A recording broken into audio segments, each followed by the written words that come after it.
Hey guys, Mr. Backerberg here. In this video, we're going to look at solving quadratic equations using the quadratic formula. So say we're looking at a quadratic equation that looks something like ax squared plus bx plus c equals 0. Then the quadratic formula is going to look something like this.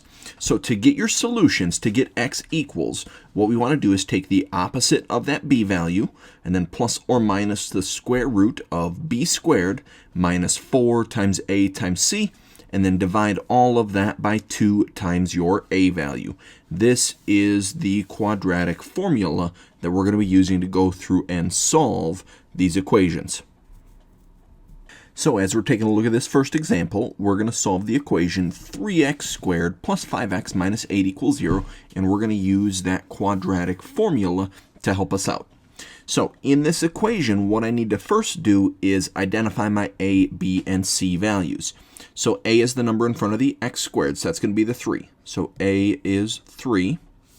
The b value is the number that's in front of the plane x, so in this case my b value is 5, and the c value is the constant number on the end without any variable attached to it. Now this 8 does have a negative in front of it, so the c is actually negative 8.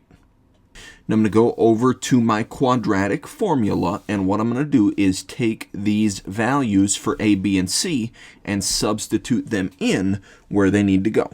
So this is going to say x equals, the first thing I'm supposed to do is take the opposite of that b value. So my b value is 5, the opposite of that is negative 5, plus or minus, now I have this big square root. Underneath the square root, the first thing that I'm supposed to do is b squared.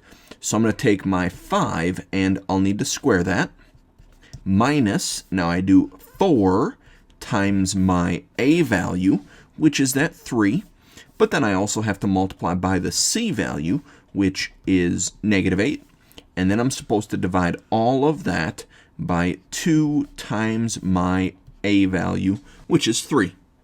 Now I do want to go through and simplify this down as much as possible.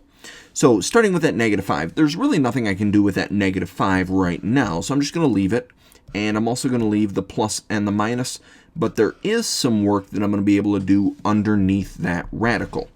5 squared, I know, is just 25. Now I've got some multiplication to take care of underneath this radical as well. So I've got negative 4 times 3, which is negative 12. But if I take negative 12 times negative 8, I get positive 96. So this is going to be plus 96. And this is all going to be over 2 times 3, which is 6. So I'm going through and I'm trying to simplify things down piece by piece. Now underneath that radical, I notice that we have some addition that we're going to be able to take care of. So I'm going to leave the negative 5 for now, and I'm going to leave the plus and the minus. But underneath that radical, if I take 25 plus 96, I get 121, and this is all still over 6. Now with this, I know that 121 is a nice perfect square, so I'm actually going to be able to simplify down that square root. So I'm leaving the negative 5, I'm leaving the plus and the minus, but if I do the square root of 121, that's just 11. And again, this is being divided by 6. Now there is actually 2 solutions that we're going to end up with, and we get those 2 solutions because of the plus and the minus happening on top of this fraction. So I'm actually going to split this up right now. So the first thing I'm going to do is take the negative 5 and add 11, but then divide that by 6. That's going to give me one of my answers.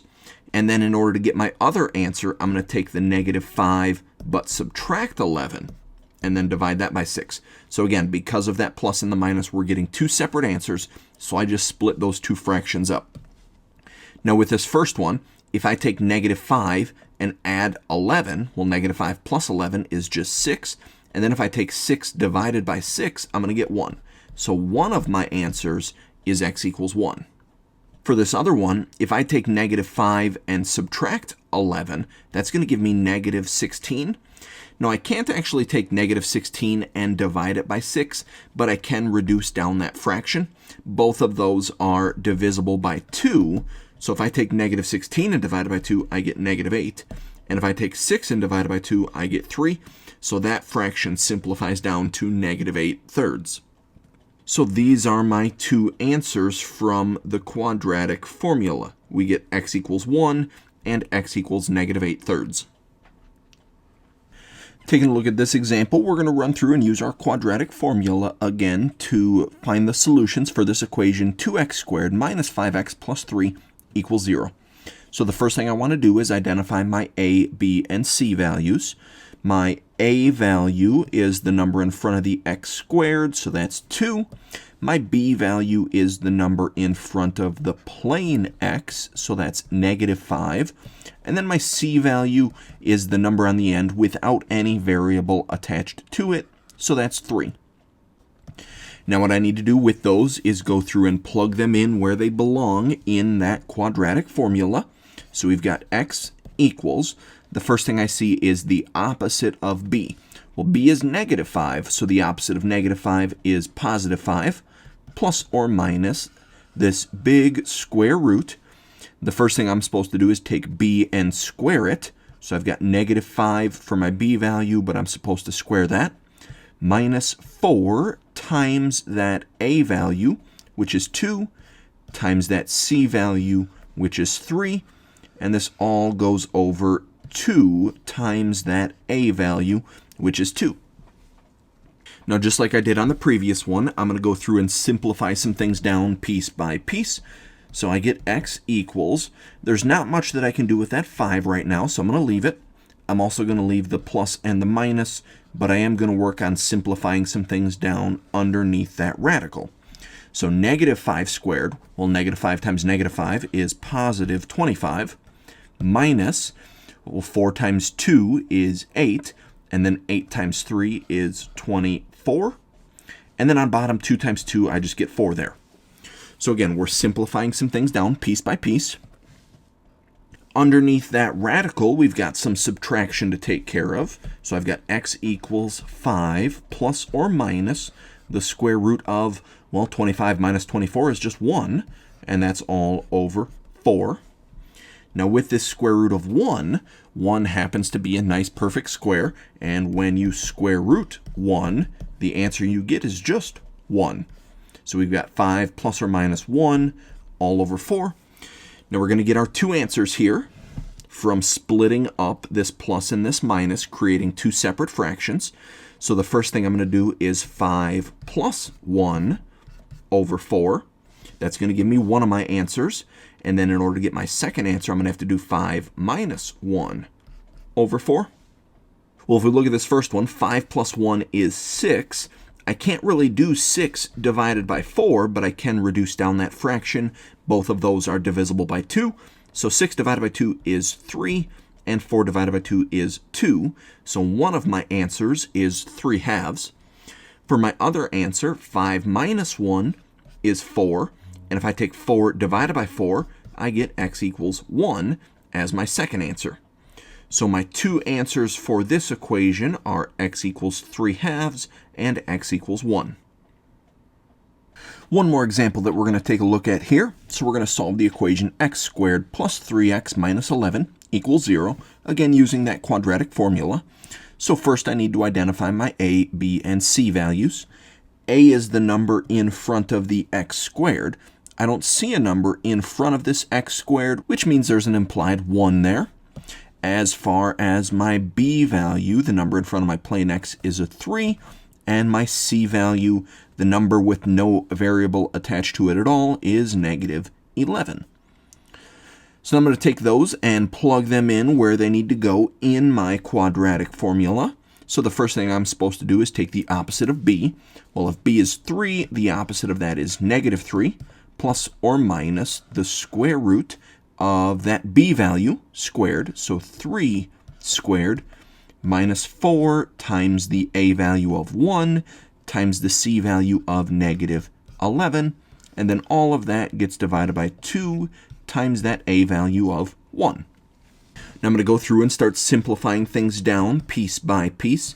Not much I can do with the -3 yet, so I'm going to leave that, and I'm going to leave the plus and the minus. But underneath that radical, there will be some things that I'm able to simplify down. 3 squared is 9. Then if I take negative 4 times 1, that's negative 4, but if I multiply that by negative 11, that turns into positive 44, so plus 44. And on bottom, 2 times 1 is just 2. Now underneath that radical, I'm going to be able to simplify down that addition that's happening. So I get x equals negative 3 plus or minus the square root of 53, all divided by 2.